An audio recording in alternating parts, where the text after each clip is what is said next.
Welcome to channel maths concept academy. मेरा नाम रवि। तो जैसे कि आप लोगों को पता है कि हमने D triple S B PRT के लिए एक सीरीज स्टार्ट करी है जिसका नाम है डीआई। मैंने सीरीज तो बहुत उम्मीदों से स्टार्ट करी थी, लेकिन ये फेलियर की तरफ मूव कर रही है क्योंकि आप सब लोग इसे उतना प्यार या उतना सपोर्ट नहीं दिखा रहे जितना आपको दिखाना चाहिए, ठीक है ना। लेकिन कोई नहीं, वक्त सब सिखाएगा आपको, ठीक है। वक्त सब सिखाएगा, ठीक है। वक्त सब सिखाएगा आपको। और अभी भी मौका है, बार बार कह रहा हूं कि किसी के करे हुए पे अगर आपके लिए कोई कुछ कर रहा है तो उसको समझे, ठीक है ना। लेकिन फेलियर सिखाएगा सब, ठीक है। तो चलो, तो डीआई के 2 मार्क्स श्योर है, 2 नंबर आपके जरूर आएंगे D triple S B PRT पे, चाहे कोई कुछ भी कर ले। हमारा डे 4 है ये।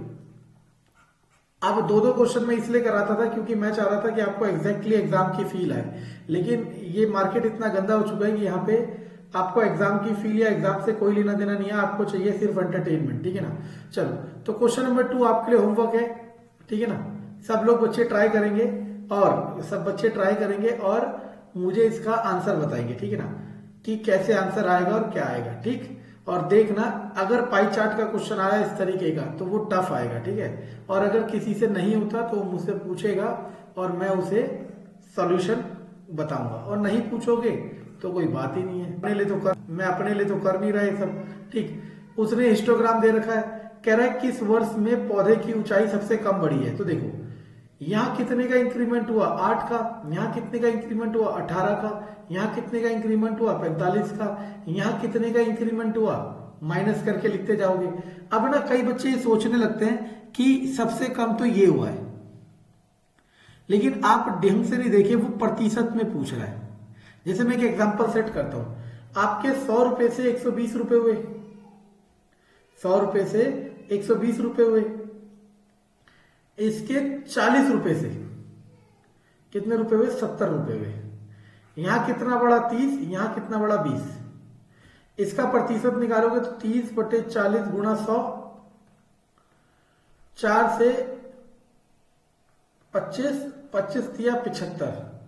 और यहां निकालोगे तो कितना होगा, 20, 25 या 75, 0 0, हाँ, 20/100 गुणा 100। देखो, ये 30 बड़ा है, लेकिन इसका प्रतिशत कितना आ रहा है, 75। समझ आ रहा है मैं क्या कह रहा हूं। तो प्रतिशत अलग चीज होती है और कितना बड़ा है कितना घटा अलग चीज होती है। कितना बड़ा है ये तो कभी पूछता ही नहीं, क्योंकि वो तो बहुत आसान क्वेश्चन होता, वो प्रतिशत पूछ रहा है। अब कई लोग आंसर 215 करेंगे, जो कि गलत होगा। करना कैसे, सुनना, जितना बड़ा है उसे लिखना है, डिवाइडेड बाय उसका पहले वाला इनिशियल, क्योंकि मैंने कहा था शुरुआती लिखते हैं। जितना बड़ा है उसे लिखना है अपॉन इनिशियल, जितना बड़ा है अपॉन इनिशियल, यहां भी ऐसे करके। और प्रतिशत में चेंज करने के लिए गुणा 100, प्रतिशत में चेंज करने के लिए गुणा 100। और मैंने आपको क्या बताया था कि डीआई में क्वेश्चन इस तरीके से रखे जाते हैं कि अगर आपको कैलकुलेशन स्मार्टली करनी आती है, अगर आप कैलकुलेशन स्मार्टली करना जानते हो तो आपके लिए क्वेश्चन बहुत इजी होते हैं। और अगर आप स्मार्टली कैलकुलेशन नहीं करना चाहते हो तो ये कैलकुलेशन बहुत डिफिकल्ट हो जाती है। मैं यहाँ 100 को लूंगा ही नहीं, क्यों, क्योंकि मैं इसके रेशो से ही बता देता हूं। ऐसे सबको लिखोगे, सबको रख के देख लिया मैंने, ये कितना आएगा देखो, 8/60, 8 एकम 8, सॉरी 4 से 4 दूनी 8 और 4 से 15। समझ आया, सॉरी ये क्या कर दिया मैंने, 60 से 72 कितना होता है, 12, 12/60, ठीक है ना। तो ये आ गया 1/5, 18 चौक 72, 1/4, 15 दूनी 1/2, ऐसे सबको लिखोगे। अब आपके पास क्या क्या नंबर आ गए देखो, समझ ना कैलकुलेशन कैसे करनी है। कर तो कोई भी लेगा गुणा भाग करके, लेकिन गिवन टाइम में, क्योंकि डीआई के क्वेश्चन इतने लेंथी नहीं होते जितने दिखते हैं, क्योंकि वो टाइम फ्रेम के अंदर आते हैं। 1/5, 1/4, 1/2 ऐसे नंबर आएंगे। अब आपको बताना है कौन सा नंबर बड़ा है। तो फ्रैक्शन में ग्रेटर स्मॉलर कैसे पता करते हैं, इसको इससे गुणा करते हैं, 4 एकम 4, इसको इससे गुणा करते हैं, 5 एकम 5। समझे, ओके। इसको इससे गुणा करेंगे 2, इसको इससे गुणा करेंगे 4। समझ आया। तो देखो, अब आपको ये सोचना है कि, देखो आपको ये सोचना है कि हमारे पास कितना बचा, 72, 8, 80, 90, 18/5। अब आपको ये सोचना है कि इनमें से कौन सा बड़ा है, तो इसको डिवाइड करोगे तो 0.2 आएगा, इसको डिवाइड करोगे 0.25, इसको डिवाइड करोगे 0.5, तो सबसे छोटा नंबर कौन आया 0.2, यानी कि 2015 से 2016 इसी में सबसे कम इंक्रीमेंट हुआ, समझ आया, ठीक है, 2016, ठीक है। लेकिन अब एक चीज समझना, अब आप कहोगे सर वो तो हम पहले ही बता देते, लेकिन मैंने आपको बताया ना, क्वेश्चन बनाने वाला इस तरीके से डाटा रख सकता है कि आप डायरेक्टली इस नंबर से एज्यूम करोगे तो आपको गलत आंसर मिलेगा, डायरेक्टली इस नंबर से एज्यूम करोगे तो आपको गलत आंसर मिलेगा, इसलिए आपको डायरेक्टली एज्यूम नहीं करना है, डायरेक्टली एज्यूम नहीं करना है, ठीक है ना। चलो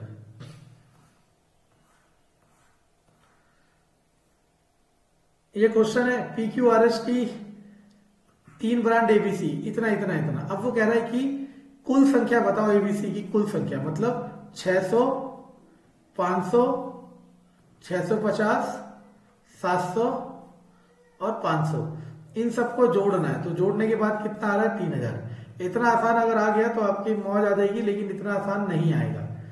क्वेश्चन इस तरीके से आएगा, या तो आपका मेंटल स्किल चेक करेगा या फिर आपकी कैलकुलेशन में स्मार्टनेस चेक करेगा।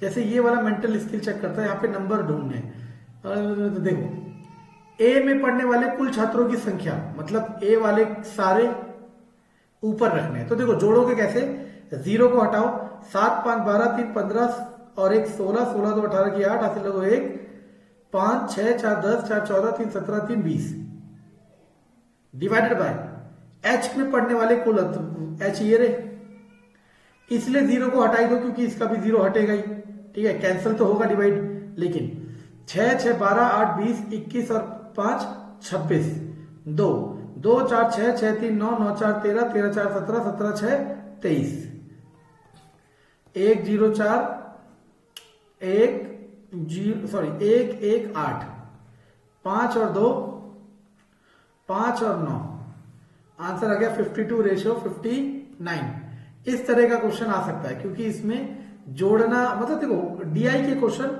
ज्यादातर आसान ही आते हैं, लेकिन वो कैलकुलेशन बड़ी होने की वजह से टाइम कंज्यूमिंग होते हैं।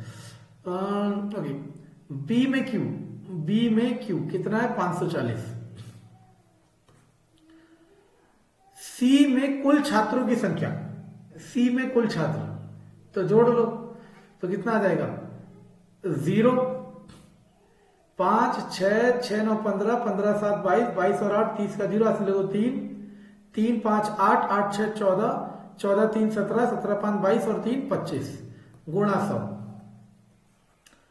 प्रतिशत पूछा है, कितना ज्यादा पूछता तो माइनस करके करते हैं ना। 25 5 से दूनी, सॉरी 5 से 25, 5 से 5 एकम 5 5 अटे 40, 5 से 5 दूनी 10, 5 दूनी 10, उधर गया 5 एकम 5 पॉइंट समथिंग, तो 20 के आसपास। देखो या तो मेरी कैलकुलेशन एरर हो रही है या फिर आएगा 21 पॉइंट समथिंग, लेकिन होता क्या है, हमें अगर इसमें नन ऑफ दीज होता तो हम नन ऑफ दीज को हिट करते, वरना वो हिट करते हैं जो इस आंसर के नियरेस्ट होता है, ठीक है ना। ये एमसीक्यू का एक इनहेरेंट फीचर होता है जो पहले से ही चलता आ रहा है। कह रहा मीन निकालो, मीन तो मैंने बताया था कैसे निकालते हैं, देखो लास्ट क्लास में सिखाया था। मैंने कहा एक टेबल बना लो, इनके बीच की वैल्यू रख दो, 5 15 25 35 45, ये अब XI होता है और ये FI होता है। अब एक नई टेबल बनाओ XI FI, इन्हें गुणा करके,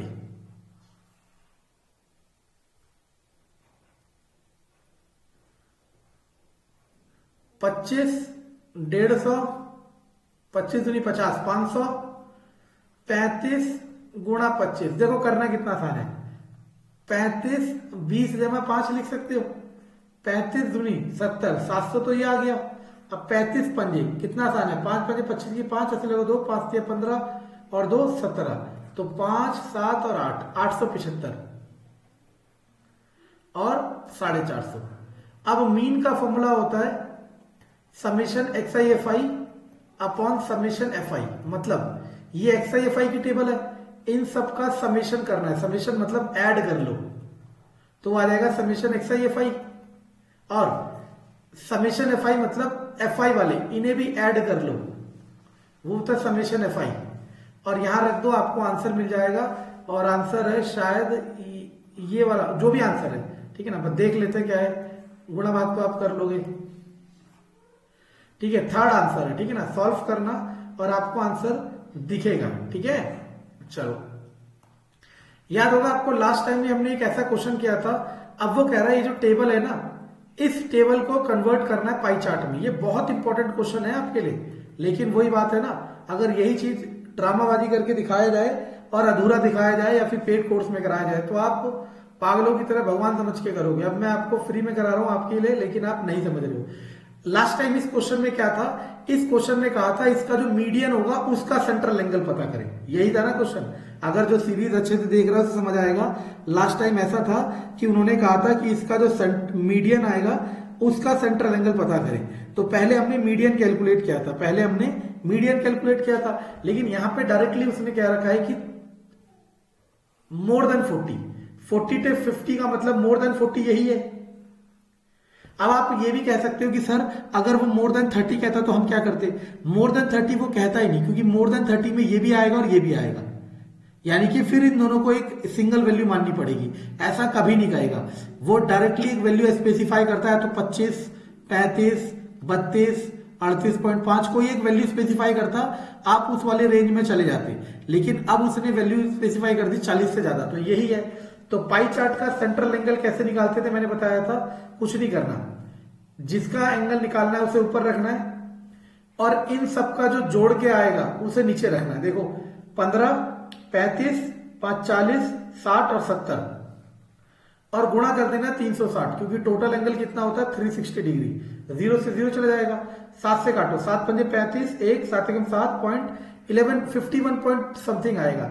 नियरेस्ट कहा, अभी मैंने कहा था कि 51 पॉइंट के समथिंग के नियरेस्ट कौन सा दिख रहा है, 51। तो this is your answer. DSSB PRT, बार बार कह रहा हूं, DSSB PRT में डाटा इंटरप्रिटेशन के 2 क्वेश्चन मैथ्स में जरूर आएंगे और 2 क्वेश्चन का मतलब 2 मार्क्स होता है, और वहां 1 नंबर भी आपका सिलेक्शन रिजेक्शन डिफाइन करेगा। कंटेंट पसंद आ रहा है तो लाइक सब्सक्राइब शेयर जरूर करें। Thank you.